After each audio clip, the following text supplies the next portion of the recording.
آج جس شخصیت کے انٹرویو کرنے لگا ہوں وہ ایک ایسی شخصیت ہیں جو وفا کا پیکر ہیں. ان کی پارٹی پر کتنے مسائل آنے کے باوجود یہ بندہ چٹان کی طرح اپنی پارٹی کے ساتھ کھڑا رہا. بات کریں گے ان سے. میرے ساتھ موجود ہیں جناب شیخ آفتاب صاحب جو کہ مجھے لگ رہا ہے کہ اب آنے والے الیکشن میں پاس ہو کے منسٹر بھی رہیں گے. اٹک کے حوالے سے ان سے بات کریں گے. آپ نے سیاست میں کتنا عرصہ گزارا؟ سیاست میں تو جی کافی عرصہ گزر گیا ہے. اللہ تعالیٰ نے مجھے بہت کامیابیاں دی ہیں. 6 الیکشن میں جیت چکا ہوں اللہ کی مہربانی سے, اور 3 دفعہ میں وزیر بھی رہ چکا ہوں. سر بڑا زبردست ہو گیا. الحمدللہ آپ نے سیاست میں ایک بہت بڑا وقت گزارا ہے. مجھے آپ بتائیں کہ اٹک میں اس وقت میرے ہاسپٹل میں 60 ڈاکٹرز کی کمی ہے اور 120 بندے میرے 1122 کے کم ہیں. اگر آپ بس اقتدار آتے ہیں تو کیا میرے اس اٹک کی یہ سچویشن کچھ بہتر ہو سکتی ہے؟ انشاءاللہ جی ضرور, یقین بہت بہتر ہوگی. یہ 2017 میں اگر نواز شریف صاحب کی حکومت کو ڈسٹرب نہ کیا جاتا تو جس طریقے سے ملک جا رہا تھا شاید ہم آج سے بہت بہتر طریقے سے زندگی گزار رہے ہوتے. لیکن بدقسمتی سے چونکہ ان کی حکومت کو ڈسٹرب کر دیا گیا جس کی وجہ سے یہ سارے مسائل کھڑے ہوئے ہیں. آج پاکستان کی مالی حالات انتہائی خراب ہیں. تو مجھے یقین ہے کہ انشاءاللہ نواز شریف صاحب کے آنے کے بعد معاملات ٹھیک ہو جائیں گے. سر پی ڈی ایم کی جو حکومت تھی اس میں آپ لوگ اس میں شامل تھے. ان لوگوں نے آرڈر کیا وہ کہ ان کا کام بھی نہیں تھا. پنجاب گورنمنٹ سرونٹس ان کی پینشن کے بند کرنے کا یہ بات کریں کہ پینشن ہم نہیں دیں گے.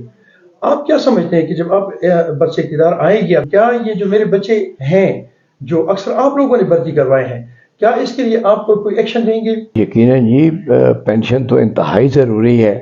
دیکھیں نا, ایک آدمی جو اپنی ساری زندگی اپنی خدمات کسی ادارے کو دیتا ہے تو پھر جب وہ اس قابل نہیں رہتا کہ مزید وہ خدمت ادارے کی کر سکے تو پھر ادارے کا حق بنتا ہے نا کہ اس کو پینشن دے تاکہ باقی زندگی وہ باعزت اور پر گزار سکے. تو سر مجھے یہ ذہن میں ایک چیز اور ہے کہ اس وقت اٹک کے 2 جگہیں ایسی ہیں جہاں پہ ہمارا پانی نہیں ہے. ایک جسیاں کا ہے اور ایک ماڑی کا ہے. ایز اے ہول ہمارے پورے اٹک کا جتنا پانی یہ زہریلا ہے. کیا آپ یہ سمجھتے ہیں کہ ہمیں صاف پانی پینے کے پانی کا بندوبست ہونا چاہیے؟ دیکھیں جی, بات یہ ہے کہ جسیاں کا جہاں تک تعلق ہے یہ تو آج سے 20 سال پہلے کی بات ہے کہ میں نے وہاں پر 3 جگہ پہ بورنگ کرائی. 4 جگہ پہ جی. ہاں, لیکن وہ پانی کڑوا نکلتا تھا.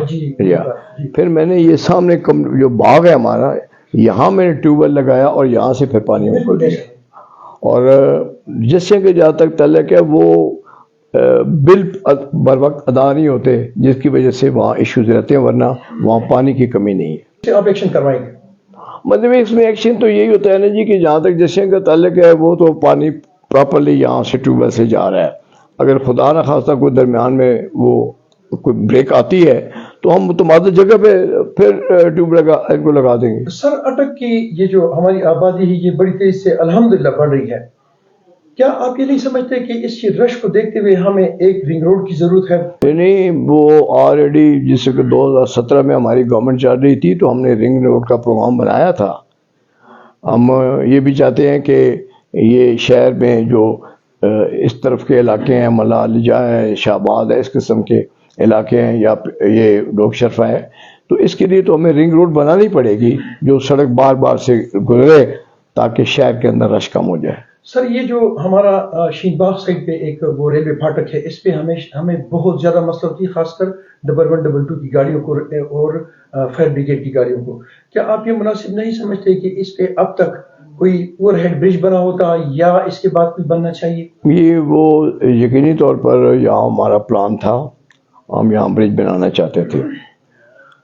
تو اس میں تھوڑی سی ڈیفیکلٹی یہ آ رہی تھی کہ ادھر جو زمین آ رہی ہے کیونکہ برج بہت فاصلے سے شروع ہوتے ہیں تو اس میں ان کی زمین آتی تھی ڈیری فارم والوں کی, اور دوسرا آگے جو مکان تھے وہ بھی ہمیں سارے گرانے پڑتے تھے.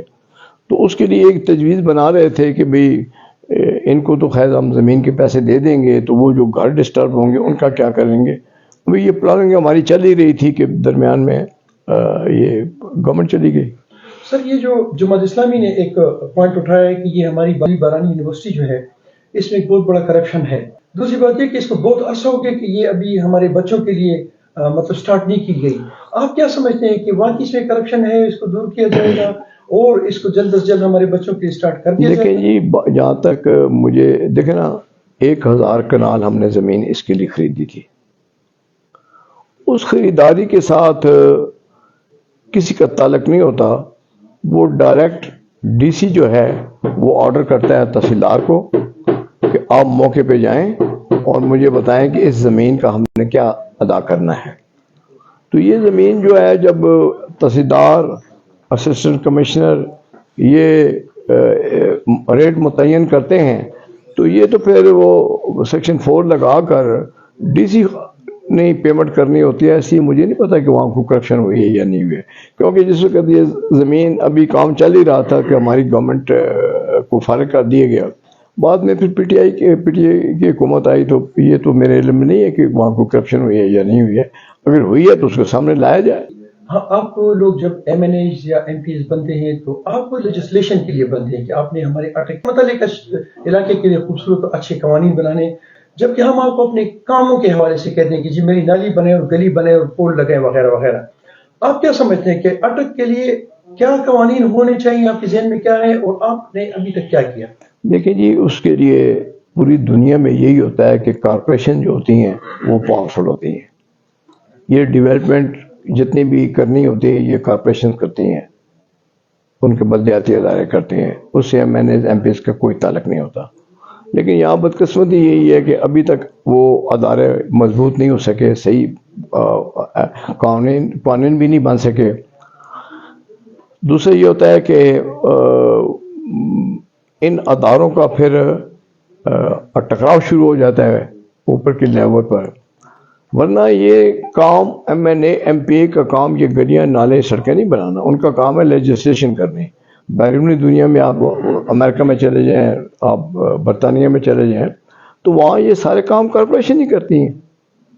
تو اصولی طور پر تو میں سمجھتا ہوں کہ بلدیاتی اداروں کو اتنا مضبوط ہونا چاہیے کہ وہ یہ سارا کام سنبھالیں اور M N A M P A صرف لیجسلیشن کریں.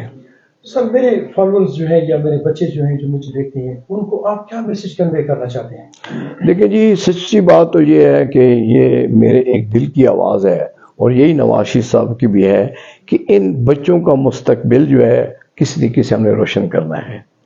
لیکن اب یہ بدقسمتی دیکھیں کہ ہمارے بچے ڈگریاں لیے ہوئے غیر قانونی طور پر پہلے ترکی جاتے ہیں, وہاں سے پھر سمندر پار کر کے تو وہ اٹلی یا وہاں پر جاتے ہیں, اکثر کشتیاں ڈوب جاتی ہیں, بچے مر جاتے ہیں.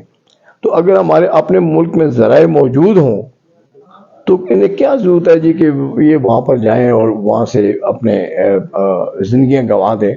تو انشاءاللہ آپ دیکھیں نا, یہ جو سی پیک کا منصوبہ ہے نا, اس میں یہ ہے کہ ہر 200 کلومیٹر کے فاصلے پر ہم نے وہاں پر یہ انڈسٹریل ایریا ڈکلیئر کیا ہوا ہے. انڈسٹری صرف پاکستانی نہیں لگائیں گے. اب دیکھیں نا, چائنا کا جتنا سامان بنتا ہے وہ پھر سمندر کے ذریعے یہاں بلوچستان کی بندرگاہ پہ بیچتے ہیں اور یہاں سے پھر وہ آگے یہاں سے اتار کر سامان پھر وہ گاڑیوں کے ذریعے آگے ازبکستان, تاجکستان وغیرہ بیچتے ہیں. یہ ان کا ایک بزنس روٹ ہے. تو اگر یہاں پر ہی وہ چائنیز آ کے انڈسٹری لگا لیں, جاپنیز انڈسٹری لگا لیں, یہاں سے انہیں کرایہ بھی کم پڑے گا, تو ہمارے نوجوانوں کو روزگار ملے گا, ہمارے مزدوروں کو روزگار ملے گا, ہمارے کارپینٹرز کو روزگار ملے گا. تو یہ تو میاں نواز شریف صاحب کا ایک بہت بڑا منصوبہ ہے, اگر خدا کرے وہ کامیاب ہو جائیں. دیکھیں, میں آپ کو ایک بات بتاؤں نا جی کہ میری ساری زندگی ان کے ساتھ گزر گئی ہے, کام کرنے کا بھی موقع ملا ہے.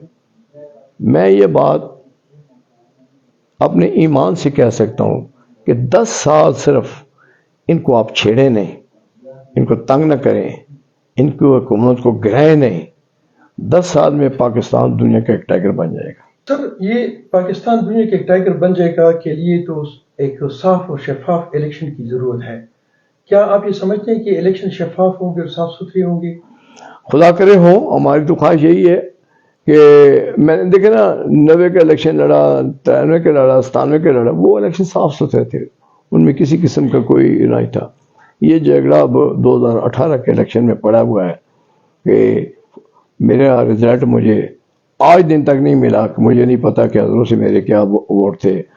رف ایک ملا ہے کہ آپ نے 1,11,000 ووٹ لیے ہیں، باقی مجھے کچھ پتہ نہیں ہے. تو اس کے علاوہ تو کوئی الیکشن ایسا نہیں ہے کہ جس میں کوئی میں سمجھتا ہوں ہو. تو خدا کرے یہ الیکشن صاف ستھرا ہو. میرا ایک لاسٹ کوشچن ہے کہ بہت سارے لوگ اٹک کے حقوق کے حوالے سے ہاتھ ایسے ہلا ہلا کے نعرے مارتے ہیں اور دعوے کرتے ہیں. آپ کیا سمجھتے ہیں کہ اس اٹک کے واقعی حقوق ہیں اور انہوں نے اس کے لیے کوئی کام کیا ہے یا آپ نے اس کے لیے کام کیا ہے؟ دیکھیں جی، اٹک کے لیے وہ کون سے حقوق مانگتے ہیں؟ اٹک کے لیے حقوق تو یہ تھے کہ کامرا کی سڑک بند ہوئی تو ہم نے متبادل سڑک بنا دی. یہ مرزا روڈ جائیں آپ، ہم نے 30 فٹ سڑک دیوار پیچھے کرا کے یہاں پر ہم نے سڑک ڈبل سڑک کر دی. یہ آپ ڈاک فتح کی سڑک پہ چلے جائیں، اس کو ہم نے ڈبل کر دیا. 3 میلے کی سڑک کو ہم نے ڈبل کر دیا.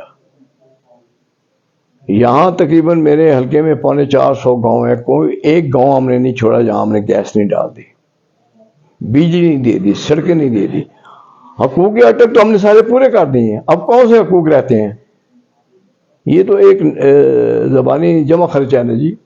دیکھیں نا، سڑکیں پورے شہر کی آپ اپنے دیکھیں کتنے خوبصورت سڑکیں ہماری بنی ہوئی ہیں، کارپیٹ سڑکیں ہیں. قبرستان کے لیے 80 کنال زمین ہم نے دے دی، جنازگاہ ہم نے بنا کے دے دیا، بس دے دی جو کہ ڈیڈ باڈی کو لے کر جو ہے وہاں پر جاتی ہے.